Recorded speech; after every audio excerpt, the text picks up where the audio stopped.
กัสสปะเป็นต้นมีพระมหากัสสปะเป็นต้นจุงฮือกรรมฐานแก่ผู้ฆ่าขอปิติพระนิกาอุปจาระสมาธิธรรมจุงบังเกิดมีในตนตัวแห่งผู้ฆ่าคณะที่ผู้ฆ่าภาวนานี้แด่เธออิมังภาวนากัมมังอธิฐามิอิมังภาวนากัมมังอธิฐามิอิมังภาวนากัมมังอธิฐามิ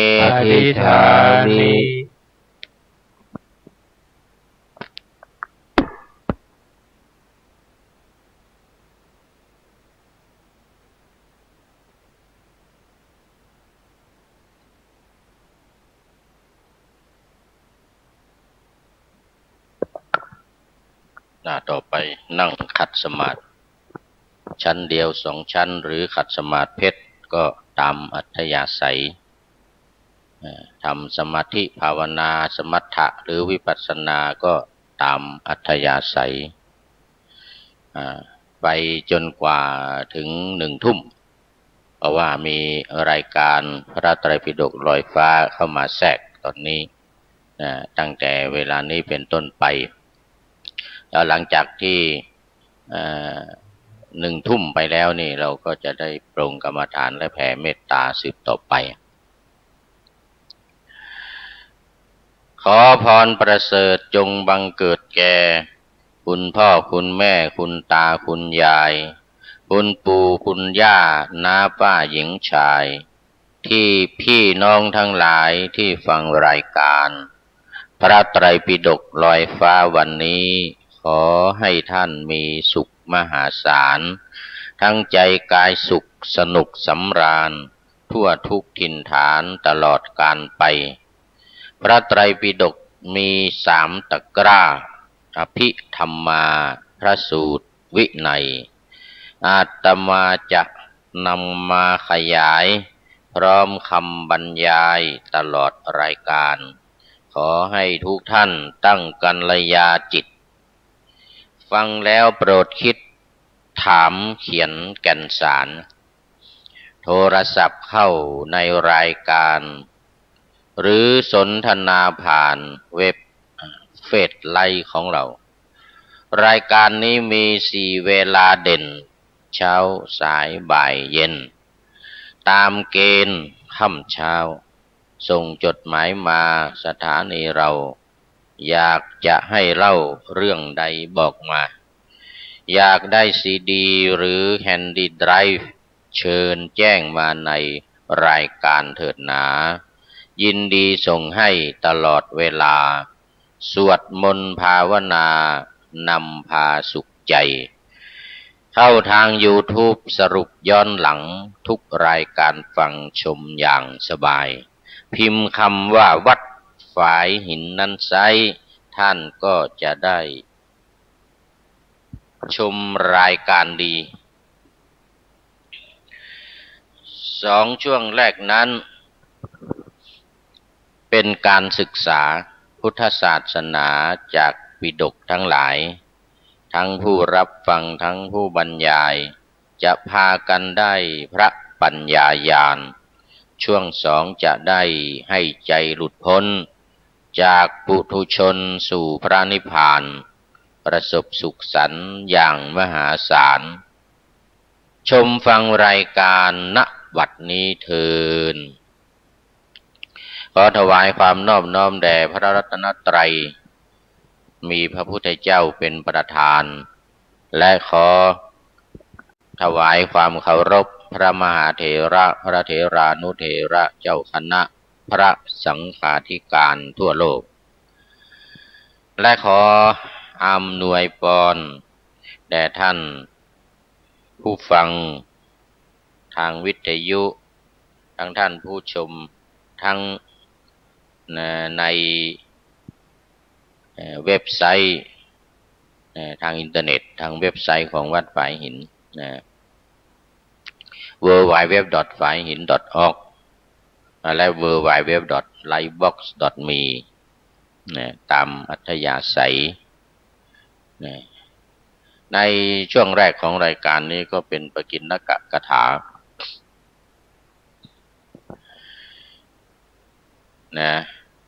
ปกิณณกกถาลอยฟ้า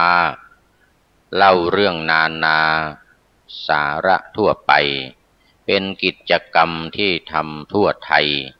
ซึ่งเป็นภายในพุทธศาสตร์เราไม่ใช่การเมืองเรื่องของโลกไม่ใช่เรื่องโชคชะตาพาเศร้าไม่ใช่หมอดูซึ่งคู่หมอเดา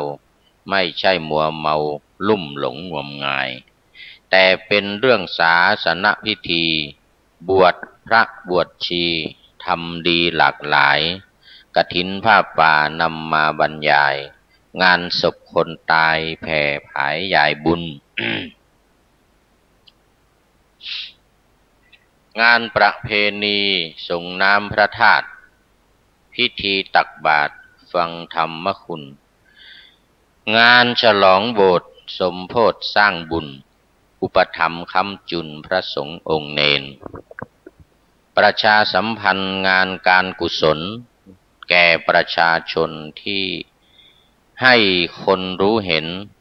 เผยแผ่ศาสตร์เราแต่เช้าจดเย็นเป็นการบำเพ็ญสมณธรรมอันนี้ก็เป็นช่วงแรกของรายการเป็น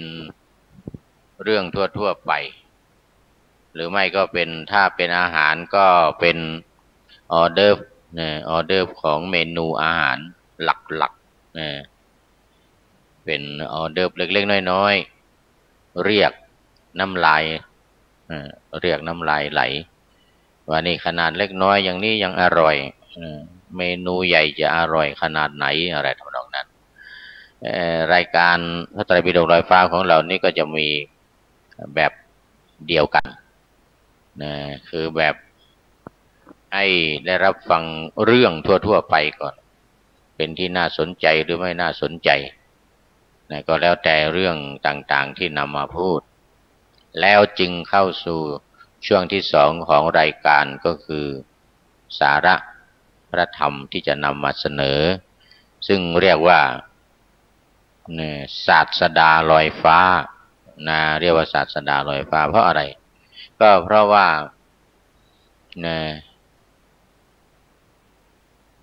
ธรรมะกับวินัยเป็นศาสดาของเราทั้งหลายการที่เรานำเอาธรรมะและวินัยมาออกอากาศไปตามคลื่นวิทยุและโทรทัศน์ต่างๆนี่ก็ถือว่าเป็นการเอาพระศาสดาของเรามาลอยฟ้าไปด้วยคือพระพุทธเจ้านั่นเองที่ว่าเป็นศาสดาหรือเป็นพระพุทธเจ้าก็เพราะว่าพระองค์ได้ตรัสไว้ก่อนปรินิพพานว่าภิกษุทั้งหลายเมื่อเราร่วงไปแล้วมะจจเยนะเมื่อเราร่วงไปแล้วธัมโมจาวินัยโยจะโวสัทธาพระธรรมและวินัยจะเป็นศาสดาของเธอทั้งหลายนี่แสดงว่าพระพุทธเจ้าไม่ได้มอบหมายให้ภิกษุสงฆ์รูปใดรูปหนึ่งแม้เป็นพระอรหันต์อยู่ในสมัยนั้นจำนวนมากมายแต่มอบให้พระธรรมวินัยเป็นศาสดาไม่ให้ใครคนใดคนหนึ่งมายึดครองมาสืบต่อศาสดาว่าเป็นพระพุทธเจ้าองค์ที่สององค์ที่สามอะไรไม่มีไม่ให้เป็นไม่ให้มีเอาธรรมะและวินัยนั้น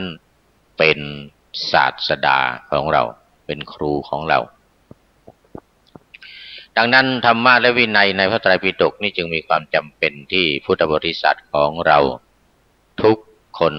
ทั้งหนุ่มทั้งแก่ทั้งใหญ่ทั้งน้อยภิกษุสามเณรหรือฆราวาสญาติโยมก็ต้องช่วยกันประคับประคอง ให้อยู่รอดต่อไปเกี่ยวกับพระพุทธศาสนาของเรานะดังนั้นในช่วงที่สองนั้นจึงจะเป็นสาระธรรมะหรือพระวินัยหรือพระอภิธรรมนะต่อไปในช่วงที่สามจะเป็นการนำปฏิบัติสมถกรรมฐานวิปัสสนากรรมฐานเหมือนกับก่อนที่จะเข้ารายการนี้ได้ทำวัดเย็นสวดมนต์เล็กน้อยแล้วก็เข้าสู่การปฏิบัติธรรม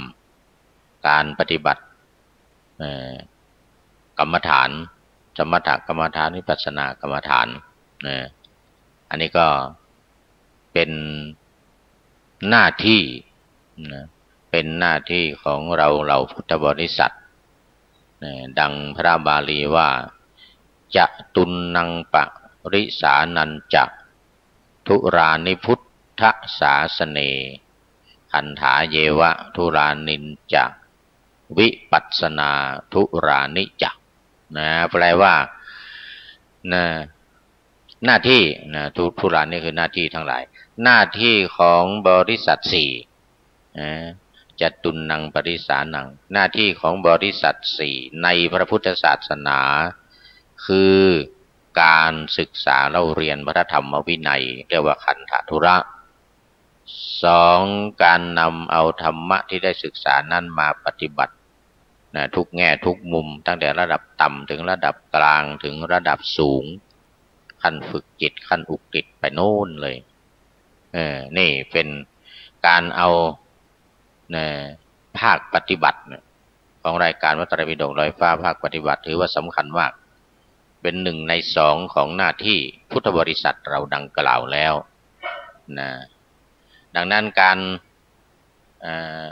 นำเอารายการพระไตรปิฎกลอยฟ้ามาร่วมกับการทำวัดเย็นหรือบางทีก็ร่วมกับทำวัดเช้าด้วยก็ถือว่าเป็นการบริหารงาน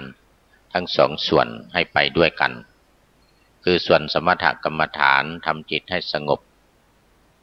วิปัสสนากรรมฐานทำจิตให้รู้หรือให้เกิดปัญญานี่ดังนั้นการปฏิบัติกรรมฐานมันจึงได้ทั้งสองอย่างเมื่อได้ปฏิบัติแล้วนี่ก็จะเป็น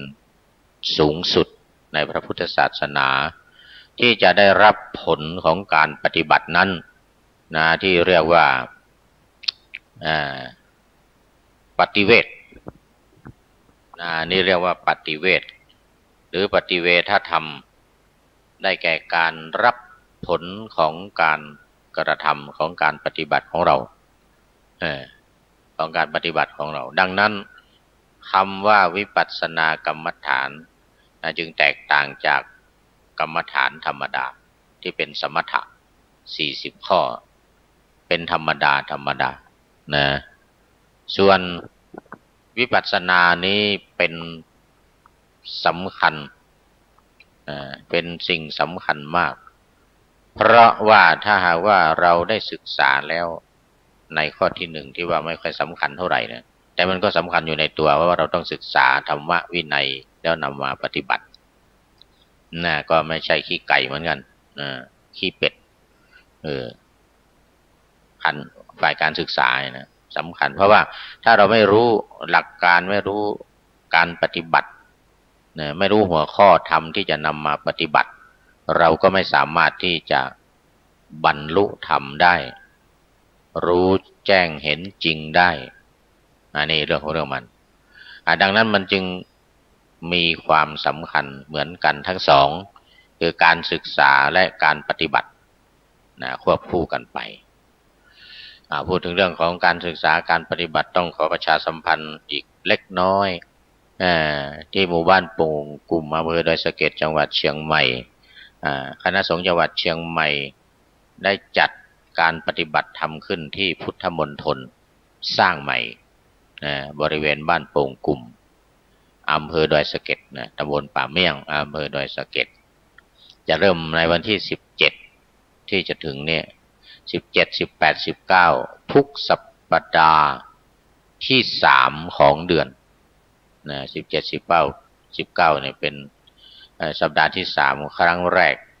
ที่จะได้จัดให้มีการปฏิบัติธรรม2 คืน 3 วันอันนี้ก็ขอประชาสัมพันธ์ให้ทุกท่านที่รับฟังทางวิทยุดูทางอินเทอร์เน็ตนะได้รับทราบและบอกต่อกันไปนะให้มารวมตัวกันมาปฏิบัติธรรมไม่ใช่ประท้วงนะแต่มาปฏิบัติธรรม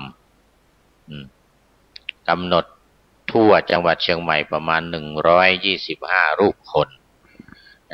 ตอนนี้ก็มีคนสมัครเข้ามามีคนอยากจะไปร่วมเป็นจำนวนมากอาจจะเกิน200ก็ได้จะเกิน125ไปเป็น200กว่าเพราะว่าวัดวาอารามทั่วจังหวัดเชียงใหม่ก็มีจำนวนไม่น้อยรวมทั้งสำนักสงฆ์ด้วยเนี่ยก็เป็นจำนวน1,600 วัดวัดที่ขึ้นทะเบียนถูกต้องไม่ใช่สำนักสงฆ์ไม่ใช่อะไรผู้ที่ปฏิบัติชั่วครั้งชั่วคราวเนี่ยแต่ว่านี่เป็นการปฏิบัติแบบถาวรต่อเนื่องทุกเดือนไปจนกว่าว่าฝ่ายใดฝ่ายหนึ่งจะตายแล้วก็แยกย้ายกันไปที่ตายนะแยกย้ายไปส่วนที่ยังอยู่ก็คงปฏิบัติอยู่ต่อไปโดยมีพระเดชพระคุณหลวงพ่อพระพรหมมงคลที่ปรึกษาเจ้าคณะภาค 7วัดพระธาตุศรีจอมทองเป็นประธานพระครูเจ้าคุณพระภาวนาธรรมาภิรัตน์วัดร่ำเปิงซึ่งเป็นศูนย์ปฏิบัติธรรมประจำจังหวัดแห่งที่2รวมทั้งพระวิปัสสนาจารย์ทั้งระดับพระครูระดับเจ้าคุณระดับหลายๆจาก17 หน่วย17 สำนักปฏิบัติกรรมฐาน17 สำนักจะได้ครูบาอาจารย์วิปัสสนาจารย์วิทยากรจากสำนักปฏิบัติธรรมต่างๆนี่ก็จะได้มาร่วมกันมาช่วยแนะช่วยนำทำการปฏิบัติทั้งพระภิกษุสงฆ์สามเณรและก็ฆราวาสญาติโยมในวันหยุดคือวันเข้าไปวันศุกร์ตอนเย็นเนี่ยวันเสาร์ก็หยุดอาทิตย์ก็หยุดการทำงานก็ไปออกตอนเย็นเสร็จแล้วก็รุ่งขึ้นอีกวันหนึ่งวันจันทร์ก็เป็นวันทำงานกันต่อไปแล้วก็ได้นำเอาสาระพระธรรมจากพระไตรปิฎกนี้ไปปฏิบัติไปบอกต่อกันโดยเฉพาะสติปัฏฐาน4เป็นหลักการปฏิบัติที่จะให้บรรลุเข้าสู่พระนิพพานเราเรียกกันว่าธรรมอันเป็นเอกเอกายโนอายังภิกขเวพระพุทธเจ้าตรัสภิกษุทั้งหลายธรรม2 อย่างนี้เป็นข้อปฏิบัติที่จะพึงให้ถึงความเกษมสำราญคือการลบล้างความทุกข์ออกไปกลายเป็นความสุขที่เราเรียกกันว่าประสบความสุขทุกข์ทางกายทุกข์ทางใจขจัดปัดเป่าออกไปโดยเฉพาะทุกข์ในใจเป็นสิ่งที่จะต้องขัดเกลาด้วยธรรมะดังนั้นการปฏิบัติที่พุทธมณฑลจังหวัดเชียงใหม่จึงมุ่งเป้าหมายไปที่ปฏิเวทหรือความสำเร็จของผู้เข้าปฏิบัติจะได้นำไปปฏิบัติเองหรือไปสอนคนอื่นต่อไปจัดกิจกรรมอะไรต่างๆตามวัดวาอารามต่างๆเจ้าอาวาสเจ้าคณะตำบลเจ้าคณะอำเภอก็จะได้กระจายกันออกไปกระจายกันออกไปนำเข้าปฏิบัติกันอย่างจริงจังเอาละดูไปดูมาช่วงเวลาของการนำเสนอเรื่องทั่วไปก็หมดอีกแล้วแล้วมีอีกงานหนึ่งวันที่19วันที่19 สิงหาคมที่จะถึงนี้ก็จะเป็นมีงานสมโภชพระพุทธรูปพระเจ้าเก้าตื้อจำลอง จากวัดสวนดอกมาไว้วัดฝายหินก็จะได้มีพิธีสมโภชเวลา9:09 น.เป็นต้นไปในวิหารของวัดฝายหินเรานี่ก็ขอแจ้งประชาสัมพันธ์ให้ได้รับทราบและบอกต่อๆกันไปด้วยมาร่วมกันมาร่วมกันนี่เป็นเรื่องเล็กๆน้อยๆการประชาสัมพันธ์กิจการงานคณะสงฆ์ให้ได้รับทราบได้รู้ได้ร่วมกันวันที่29สิงหาคมนี้ก็จะเป็นงานฉลองประเรียนธรรมตั้งแต่ประโยค1 2ประเรียนธรรม3 4 5 6 7 8 9เชียงใหม่ปีนี้สอบได้ประเรียนธรรม9ประโยค2รูปด้วยกันที่สวนดอกประโยค1 2ก็ได้กันเยอะประเรียนธรรม3 4 5 6 7 3 4 5เนี่ยรู้สึกจะได้เยอะเหมือนกันวันที่29คณะสงฆ์จังหวัดเชียงใหม่ก็จะได้นิมนต์ภิกษุสามเณรที่สอบประเรียนธรรมได้ตั้งแต่ประโยค1 2ถึงประโยค9เนี่ยมารวมกันแล้วก็ทำการมอบรางวัลสมนาคุณให้กำลังใจแก่ผู้ที่สอบได้ทั้งระดับสูงประเรียนธรรม9ประโยคหรือ2 3 4 5จะได้มีกำลังใจในการศึกษาเราเรียนสืบต่อไปในโอกาสนี้ประชาสัมพันธ์ให้ญาติโยมสาธุชนในวัดวาอารามต่างๆได้มาร่วมกันถวายจตุปัจจัยไว้ที่เจ้าคณะอำเภอเจ้าคณะอำเภอก็จะได้ส่งมาจังหวัดส่งมาที่ศูนย์การปฏิบัติธรรมก็ขอได้แจ้งความจำนงและก็บริจาคจตุปัจจัยไปที่เจ้าคณะอำเภอทุกอำเภอในจังหวัดเชียงใหม่25อำเภออำเภอสุดท้องน้องสุดท้ายก็คือกัลยาณิวัฒนาอำเภอกัลยาณิวัฒนาติดอำเภอปายจังหวัดแม่ฮ่องสอนที่นั่นก็อำเภอนั้นก็มีอยู่10วัดมีวัดจันทร์เป็นต้นเป็นประธานเสร็จแล้วก็จะมีวัดที่สร้างขึ้นใหม่อีก9วัดบางวัดก็เป็นที่วัดร้างเก่าบางวัดก็สร้างขึ้นใหม่ทั้งหมด9วัดด้วยกันทั้งหมด9วัดก็จะได้มาร่วมกันมาทำมาสวดมนต์ที่อำเภอกัลยาณิวัฒนานี่นักเรียนนี่สวดมนต์เก่งมากธรรมจักรกับปวัตตนสูตรนี่ไม่ต้องพูดถึงสูตรอื่นๆที่ยากๆมหาสมัยอย่างนี้อนัตตลักขณสูตรอาทิตตปริยายสูตรทัชชคสูตรอะไรต่างๆเหล่านี้ซึ่งเป็นสูตรที่มีความจำเป็นที่เราจะต้องได้ศึกษาเราเรียนกันเหมือนกับรายการพระไตรปิฎกลอยฟ้าที่นำเสนอท่านทั้งหลายอยู่ในขณะนี้วันนี้ก็คงยังอยู่ในสังคีติสูตรซึ่งเป็นสูตรที่10ในปาติกวรรคทีฆนิกายพระสุตตันตปิฎกเล่มที่11เล่มสีฟ้าแปลเป็นภาษาไทยเล่มภาษาไทยทั้งหมด45เล่มเหมือนกันตรงนี้มาถึงหมวดที่4ข้อที่23หน้า289ในพระไตรปิฎกเล่มที่11หน้า289เรื่องที่23นี่มีชื่อว่าธรรมบท4อย่างตรงกับรายการของเราพอดีเลยเอาธรรมบทเนี่ยอยู่ในขุททกนิกายนำมาบรรยายอยู่ในขณะนี้ธรร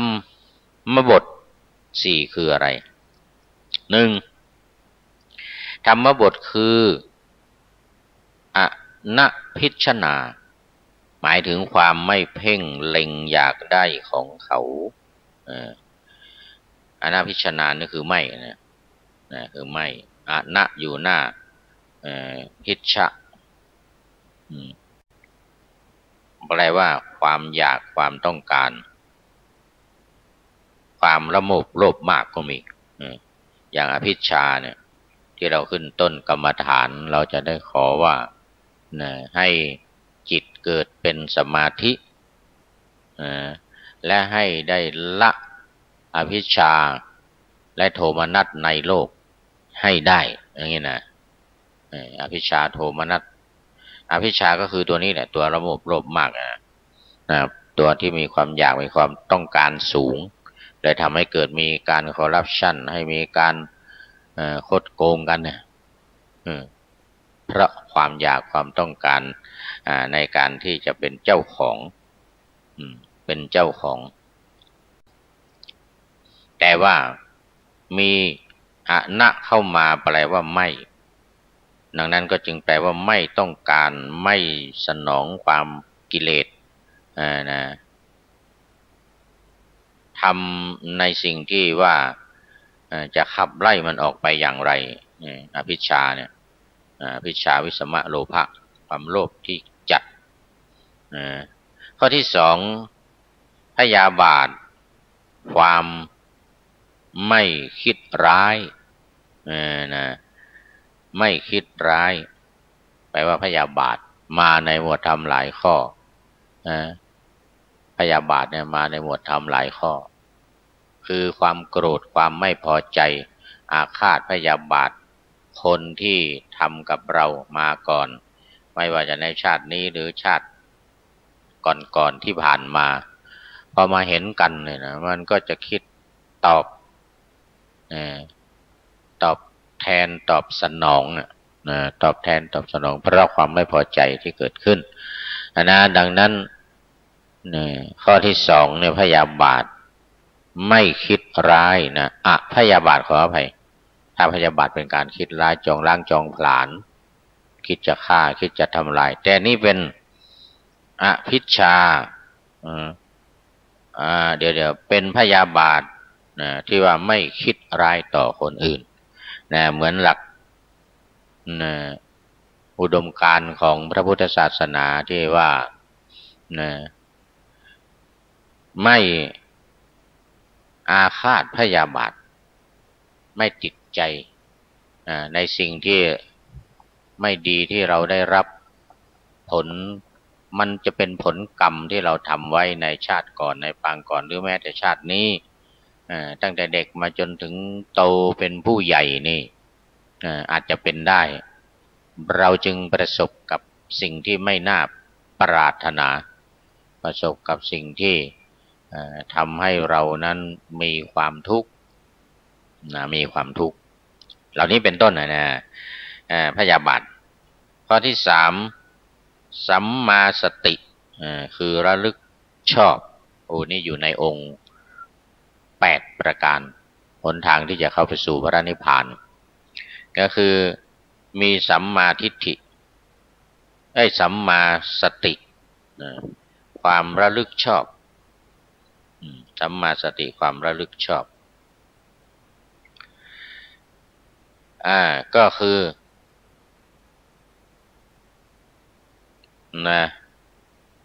การระลึกที่ชอบการคิดที่ชอบอย่างสัมมาทิฏฐิสัมมาสังกัปปะสัมมาสังกัปปะก็คือการคิดที่จะดำริที่จะออกจากกามออกจากความสุขทางรูปเสียงกลิ่นรสและสัมผัสทางเนื้อทางหนังอะไรต่างๆเหล่านี้เพื่อที่จะออกไปอันนี้เรียกว่าระลึกชอบ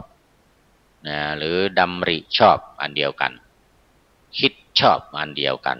คิดให้ถูกทางสุดท้ายข้อที่สี่สัมมาสมาธิเห็นไหมสัมมาสมาธิเนี่ยความตั้งใจมั่นชอบสัมมาสมาธิเนี่ยก็จึงจะหมายถึงอัปปนาสมาธิคือจิตที่ตั้งมั่นคงแบบสมถกรรมฐานก็สามารถในการที่จะสร้างให้เกิดสมาธิจิตคือจิตตั้งมั่นอยู่ในข้อสุดท้ายของมรรคมีองค์8ประการสัมมาสติสัมมาสมาธิสัมมาสติเป็นข้อที่6สัมมาสมาธิเป็นข้อที่ข้อที่8ข้อที่8สัมมาสติ เป็นข้อที่7ขออภัยนะเป็นข้อที่7สัมมาสตินะระลึกชอบนะก็ทำให้ไปเกิดสมาธิหรือสัมมาสมาธิการตั้งใจมั่นจิตที่มั่นคงเป็นอัปปนาสมาธิแต่ไม่ใช่วิปัสสนานะวิปัสสนาเอาแค่จิตสงบเล็กๆน้อยๆคณิกะสมาธิหรือไม่เกินอุปจารสมาธิซึ่งจะสามารถถอดถอนออกมาได้อย่างรวดเร็วแล้วก็เข้ามาสู่การปฏิบัติเริ่มต้นไปใหม่คือการภาวนาเริ่มต้นกันใหม่ๆคือการภาวนาทำให้เกิดขึ้นมีขึ้นนะเหล่านี้เรียกว่าสัมมาสมาธิสัมมาสมาธิสัมมาสติก็อยู่ในมรรคมีองค์8เหมือนกันสัมมาสมาธิก็อยู่ในมรรคมีองค์8เหมือนกันนะซึ่งเป็นหนทางในการที่จะเข้าสู่การหลุดพ้นเข้าสู่ความสุขพ้นจากความทุกข์โดยสิ้นเชิงนะวันนี้เราทำมาบทแห่งธรรมเนี่ยนะ1ไม่มีความโลภมากอยากได้ของเขา2ไม่พยาบาทอาฆาตมาตร้ายคิดจะทำลายล้างเขาแล้วก็3สัมมาสติความระลึกชอบนะได้แก่ระลึกออกจากกามนะระลึกออกจากกิเลสตัณหาทั้งหลายจากกิเลสตัณหาทั้งหลายโดยเฉพาะสังโยชน์ทั้ง10ประการซึ่งจะต้องใช้สัมมาทิฏฐิหรือสัมมาสมาธิเข้าไปประคับประคองจึงจะรอดได้อยู่รอดได้นะปฏิบัติธรรมก็ปฏิบัติได้อย่างสบายๆเอาละตอนนี้ช่วงของการนำเสนอก็หมดอีกแล้วเหลือเวลาประมาณ9 ถึง 10 นาทีตอนนี้ก็ขอเชิญชวนทุกท่านได้ตั้งใจมั่นใจในการที่จะปฏิบัติทำกรรมฐานตามหน้าที่ของเรา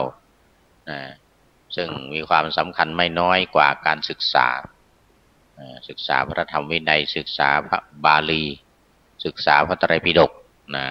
2อย่างนี้แล้วต่อไปนี้เราจะมาเข้าช่วงที่3ของรายการนะซึ่งช่วงที่3ของรายการนี้เป็นเรื่องของการปฏิบัติเป็นเรื่องของการปฏิบัติ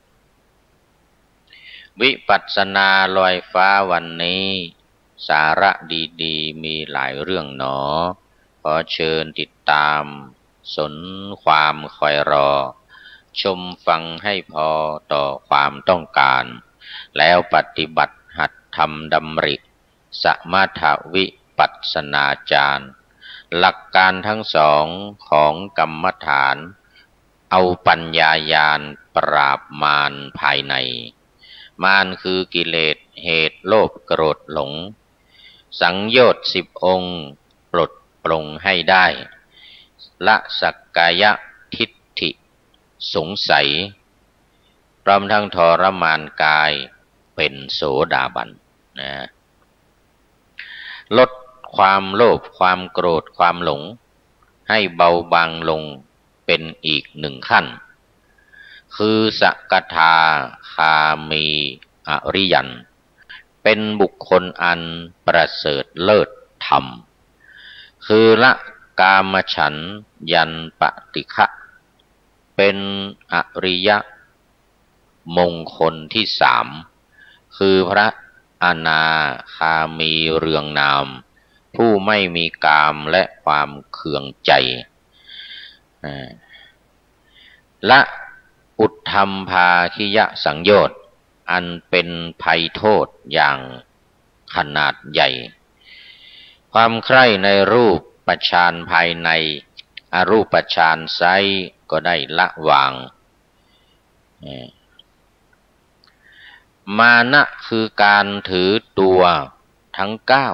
9ด้อยเสมอเขาดีกว่า ก็ล้างอุทธัจจะความฟุ้งซ่านก็ห่างอวิชชาอีกอย่างก็ทิ้งขว้างไปรู้ทั่วแล้วละคืออรหันต์อริยขั้นที่8สุดท้ายเรียกว่านิพพานสุขสารกายใจแต่ว่ายังไม่ปรินิพพานต่อเมื่อสิ้นกายทำลายขันธ์ห้าไม่มีอุปาทิเศษสังขารกิเลสที่นอนเนื่องในสันดานจึงเรียกว่าการดับรอบสิ้นเชิงไม่มีกิเลสเหตุเกิดขันธ์ห้ารูปเวทนาสัญญาบันเทิงสังขารวิญญาณเหตุการณ์รื่นเริงรับทุกข์สิ้นเชิงทะเลิงสุขชั่วการในช่วงสุดท้ายนี้มุ่งเป้าหมายไปที่การบรรลุหรือการรู้แจ้งแทงตลอดการรู้แจ้งแทงตลอดเพราะว่าหลังจากที่ปฏิบัตินั้นจะได้เกิดผลที่เรียกว่าปฏิเวทไม่มากก็น้อยไม่มากก็น้อยเป็นลำดับขั้นไปตั้งแต่โสดาบันสกทาคามีอนาคามีจนถึงอรหันต์จนถึงอรหันต์อันนี้เป็นขั้นตอนของการบรรลุธรรมเหมือนท่านพระโกณฑัญญะได้รับฟังครั้งแรกก็บรรลุเป็นโสดาบันแล้วไปฟังต่อไปอีกในฤดูกาลเข้าพรรษาบรรลุเป็นพระอรหันต์พร้อมด้วยเพื่อนอีก4โยคีผู้ปฏิบัติมาตั้งแต่ต้น5ทั้งโกณฑัญญะเหล่านี้เป็นต้นเหล่านี้เป็นต้นนั่นคือการปฏิบัติวิปัสสนาไม่ใช่การที่จะทำจิตให้สงบอย่างเดียวเป็นอุปจารสมาธิอัปปนาสมาธินุ่นเอกคตารมณ์แต่ว่าในขั้นต้นนี้ไม่ต้องถึงขนาดนั้นฝึกไปปฏิบัติไปก็จะได้ความรู้ความเข้าใจถ้าสมถกรรมฐานก็อาจจะได้หลุดพ้นเขาเรียกว่าเจโตวิมุตติหลุดพ้นทางใจหลุดพ้นด้วยใจไม่ใช่ปัญญาไม่ใช่ความรู้อะไรแต่จิตได้ฝึกอบรมมั่นคงก็ย่อมจะทำให้เกิดความรู้เกิดการตรัสรู้เองได้เกิดการตรัสรู้เองได้ดังนั้นวิปัสสนาเราจึงเข้าสู่การปฏิบัติโดยตรงโดยตรงคือยังไงก็คือเอาหัวข้อในวิปัสสนาภูมิ73หัวข้อ6หมวดมายกขึ้นมาแล้วพิจารณาตีความหมายอธิบายความขยายความออกไปขยายความออกไปซึ่งได้เคยยกตัวอย่าง